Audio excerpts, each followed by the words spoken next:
Brian Bouffier has thrown down the gauntlet to Jan Kopecky and said, there you are, mate, have some of that. What have you got in the bag for me?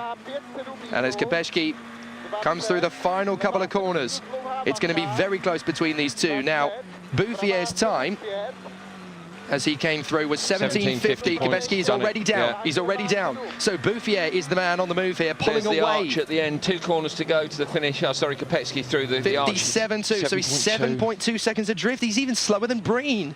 So Kopecky is about to tumble. 20-second lead this is going to mean for Bouffier. 7.2 is very, very impressive indeed. Jan Kopecky is going to have to pull something pretty special out of the bag here to take on Brian Bouffier for the remainder of this rally. Let's hear what he's got to say, and maybe we'll find out whether or not this is going to continue up until lunchtime, if there's any fight left in him.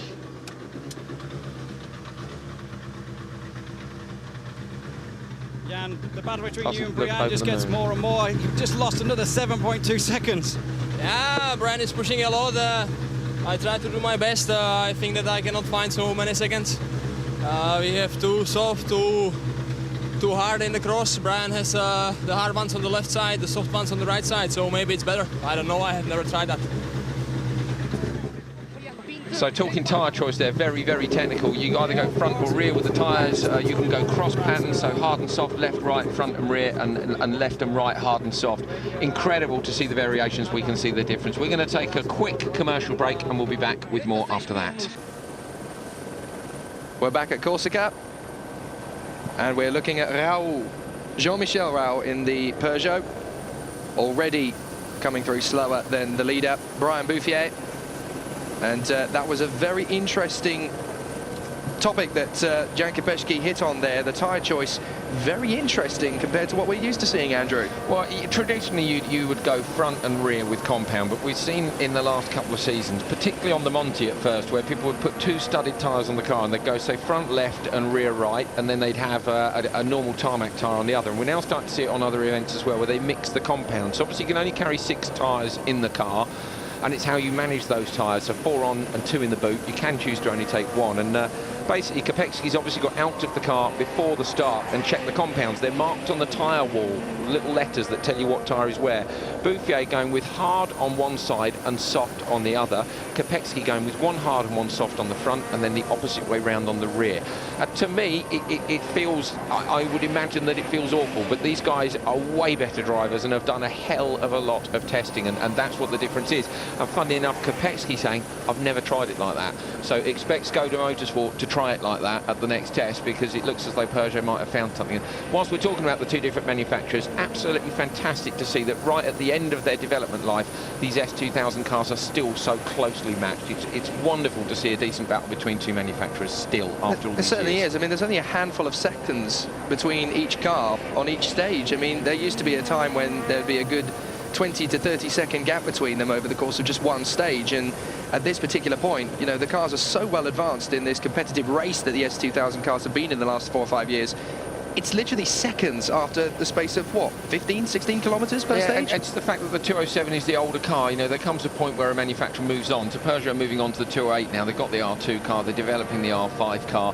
So, you know, the 207's development programme will have stalled a little bit. We know that Skoda arrived a couple of years later, so the Fabia is a newer model. They've had a full works programme with it that's continued over the last couple of years. And but to see that there's still a good fight, that nobody's running away into the distance, the regional rally cars haven't done either, you know, it's a great format. Fantastic. Row at the finish, plus 1 minute 40, not unexpected. We're outside the top 10 now. There you can see the second spare up high, and the front spare right in behind the driver's seats. If you only carry 1, the centre of gravity is really near the middle of the car, and obviously you save 30 to 40 kilos as well.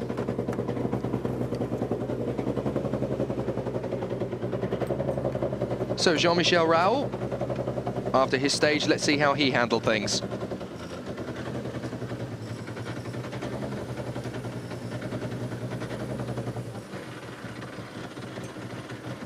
Jean-Mathieu, comment c'était? C'était difficile, c'était avec le choix d'avoir des pneus très tendres croisés avec des médiums. C'était assez difficile. The tyre choice, soft were difficult. Aussi, ça tourne beaucoup. It's very physical. There we are. So hot day for Raoult. Jaroslav Orsak out on the circuit now. Mitsubishi Lancer for the GPD Metal Racing team from start to finish. Already down over a minute behind Brian Bouffier. But interesting to see just how closely matched this field is. For those of you who are interested, several drivers have left us from this rally. Jeremy Ancien, who of course is Craig Breen's teammate, had an off on stage 3 yesterday, and that put him out of the rally. Robert Kubica, of course, as we've heard, had mechanical problems on stage 6, and that put him out of the running completely. Jean-Dominique Mattei in the Skoda Fabia had a mechanical issue on stage 2. Robert Consani in the Megane had a mechanical problem on stage 5, as Orsak comes through 1:39.8 behind Bouffier's time. Christophe Casanova had an off on stage 4. He could have been one of the drivers to compete for the top 10, but that curtailed his rally. Jose Micheli also off with a mechanical problem on stage 2 in the Skoda Fabia yesterday. Frank Lyon in the Mitsubishi Lancer had a technical problem on stage 4, as did Pierre Moreau in the Renault Megane. The other big name, Lorenzo Bertelli, had an accident on stage 5. Fortunately, he is okay despite a fire in the car. So let's have a listen to what Jaroslav has to say. How was that one? Máme přehříté pneumatiky, špatná volba pneumatik. Dneska ráno je horko, máme měkké pneumatiky a hodně se to kouže, velká časová ztráta, ale prostě jdeme si pro body. Sadly, he's talking in Czech, and my Czech is not fantastic, unfortunately. Mine either, I'm afraid. How was the stage? I assume he's probably having similar issues to everybody. myšlenky moc na to, jsou rádi to nějak. In English? Oh, thank you. Obviously not. No, not in English. He clearly didn't pick up his phrase book before he got on the plane to Ajaccio. Fair play to him, fair play to him. Decent sense of humour. Message from Trev Ragnew, who was PWRC co-driving world champion with Martin Rowe. He says that he thinks that Breen will probably settle for points. Very, very unusual to hit something in Corsica and keep going. And I think I would tend to agree. 2 offs for Breen now. If he can get Sarrazin, great, but I can't see any point in taking risks to try and move further up the leaderboard. No, indeed. He's been incredibly lucky, considering. And there is Bertelli. We were just talking about him. Fire yesterday, so yeah, the stage was stopped. We were talking about him retiring, but he's obviously decided to elect to get leg points. And he's a minute 13 off, which it's not a surprise. More impressive than that is the fact that if it was on fire yesterday, somebody put it out very, very quickly. I'm just trying to see if there's any damage from the car. If it's going to be anywhere, it will almost certainly be front end if it was anywhere, and the bonnet looks okay. Looked okay, yeah. So amazing job there from the crew to put the Fiesta. Oh, they're having a reverse. Are we going to see the front end damage? No, we're not. But Lorenzo Bertelli, the cables on the camera not long enough to head that far out of the. But that is absolutely unbelievable. Lorenzo Bertelli even electing to get leg points today after that. Well, the son of Miucci Prada, he comes from a very rich family then, mentored by Piero Liati, another rallying legend. But Lorenzo, a very brave decision. That one after the problems of yesterday? Yesterday we had the risk to burn all the car because we start to burn the forest and the back of the car, and we had to stop the car behind us to have some other extinguisher. And now we have the wrong tires. The first stage, we are changing the pace note, and this morning and this day is the first day of recce, and the pace note are not okay, and so we cannot push. And also we are on soft tire, and I have to work on it for the next rally because we're trying to do some new pace note, and that's it. Well, a lot of things to work on there, saying that the first day of the recce, so normally your first day's recce notes aren't quite so good, problem there, and he set fire to the forest, which was why the car is undamaged. Bouffier and Breen, the top men of stage 8. Kopecky 7 seconds down, and that's where the real battle is between Bouffier and Kopecky. Breen doing well, but of course he's on the fight back, a minute 10 adrift. seconds up on Sarrazin. Yes, indeed, and that's going to be the crucial battle for third position in the production.